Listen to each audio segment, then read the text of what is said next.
Bago ng bahay niya, ma? Opo. Tapos, pag nahulog siya, dito siya makapunta? Paano na nahulog siya dito? Lagyan natin ng bintana, yan. Ito, maliit lang ha, para hindi siya makalabas.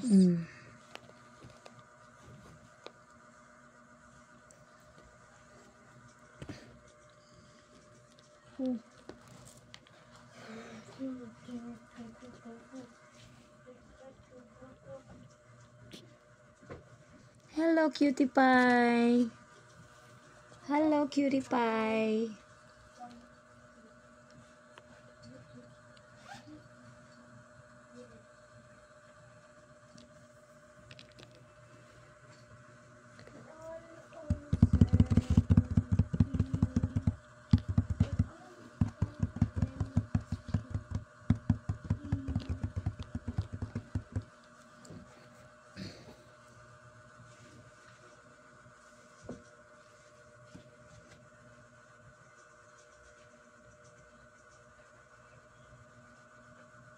Buntis na naman kami, ma.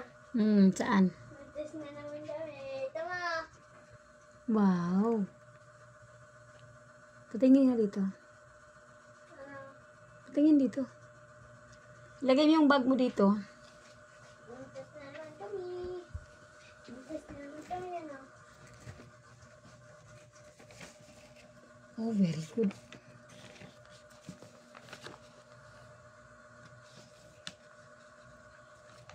Tama ako, ma. 11/20. Yeah. Yung isa. Ha? Yan lang isa? Di ba tayo isa lang? Di ba isa lang yung sabi ng teacher?